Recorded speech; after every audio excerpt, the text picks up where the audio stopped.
ഇന്നത്തെ നമ്മളുടെ ബ്രേക്ക്ഫാസ്റ്റ് കപ്പ വേവിച്ചതാണ് കേട്ടോ. നല്ല കപ്പ കിട്ടിയപ്പോൾ അതിനെ കഴുകി വൃത്തിയാക്കി ഇതുപോലെ അങ്ങ് മുറിച്ചെടുത്തിട്ടുണ്ട്. ഇനി ചെറിയ പീസുകളാക്കി കട്ട് ചെയ്തിട്ട് നമുക്ക് നേരിട്ട് തന്നെ കുക്കറിലേക്ക് ചേർത്ത് കൊടുക്കാം.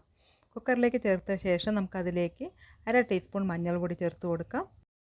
മഞ്ഞൾപ്പൊടി ചേർക്കാതെയും ഇത് വേവിച്ചെടുക്കാം കേട്ടോ. ഇനി നമുക്കതിലേക്ക് ആവശ്യത്തിന് ഉപ്പ് ചേർത്ത് കൊടുക്കാം. പിന്നെ 150 ml അളവുള്ള ഒരു കപ്പിൽ 3/4 കപ്പ് വെള്ളമാണ് കേട്ടോ ഞാൻ അതിലേക്ക് ഒഴിച്ചു കൊടുത്തിട്ടുള്ളത്. ഇത്രയും വെള്ളം ചേർത്ത് കൊടുത്താൽ മതിയാവും. ഇനി നമുക്കിതിനെ അടപ്പ് കൊണ്ട് അടച്ചിട്ട് 2 വിസിൽ വരുന്ന വരെ ഒന്ന് നമുക്കിതിനെ വേവിച്ചെടുക്കാം. ഇത് വെന്ത് വരുമ്പോഴേക്കും നമുക്കതിനാവശ്യമുള്ള മസാല തയ്യാറാക്കാം. മിക്സിയുടെ ചെറിയ ജാറിലേക്ക് കൈ കൊണ്ട് ഇതുപോലെ 2 പിടി തേങ്ങ ചേർത്ത് കൊടുക്കാം കേട്ടോ. അധികം തേങ്ങയൊന്നും ആവശ്യമില്ല, ഇത്രയും തേങ്ങ ചേർത്താൽ മതി. ഇനി നമുക്കതിലേക്ക് എരിവിന് ആവശ്യമുള്ള പച്ചമുളക് ചേർത്ത് കൊടുക്കാം കേട്ടോ. ഞാൻ നല്ല എരിവുള്ള പച്ചമുളകായ കാരണം 2 ചേർത്തിട്ടുള്ളൂ. എരിവ് കുറവാണെങ്കിൽ 4-5 ചേർത്ത് കൊടുക്കാം കേട്ടോ. അതിൻ്റെ കൂടെ തന്നെ അല്പം ചെറിയ ഉള്ളി കൂടി ചേർത്തിട്ടുണ്ട്. ഇനി ഒരു 1/4 ടീസ്പൂൺ മഞ്ഞൾപ്പൊടി കൂടി ചേർത്തിട്ട് നമുക്കിതിനെ ഒന്ന് ചതച്ചെടുത്തിട്ട് കൊണ്ടുവരാം. അങ്ങനെ തേങ്ങ മസാല ഇവിടെ റെഡി ആയിട്ടുണ്ട്.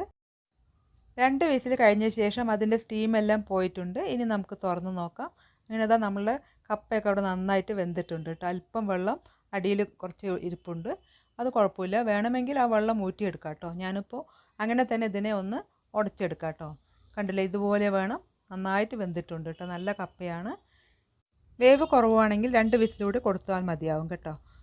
ഇനി നമുക്കിതിനെ ഒന്ന് ഇതുപോലെ മത്തൊന്ന് ഉപയോഗിച്ചിട്ട് നമുക്കിതിനെ നന്നായിട്ടൊന്ന് ഉടച്ചെടുക്കാം കേട്ടോ. കപ്പയൊക്കെ ഉടച്ചിട്ട് സ്പൂണും കൊണ്ട് ഇതുപോലെ ഒന്ന് ആക്കിയെടുത്തിട്ടുണ്ട്. നന്നായി ഉടഞ്ഞ് വന്നിട്ടുണ്ട്. ഇനി നമുക്കതിലേക്ക് ചൂടോടെ തന്നെ നമ്മൾ അരച്ചെടുത്തിട്ടുള്ള മസാല ഇതിലേക്ക് ഇട്ട് കൊടുത്തിട്ട് അല്പം കറിവേപ്പില കൂടെ ചേർത്ത് കൊടുക്കാം. അതിനുശേഷം നല്ലപോലെ ഒന്ന് ഇളക്കി യോജിപ്പിക്കുക.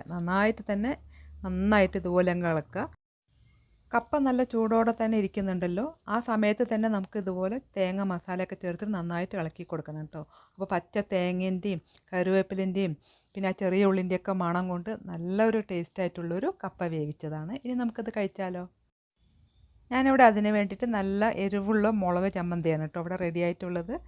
ഈ മുളക് ചമ്മന്തിയും കപ്പയും നല്ലൊരു കോമ്പിനേഷനാണ്. അടുത്ത പുതിയൊരു വീഡിയോ ആയിട്ട് വീണ്ടും വരാം. Thank you.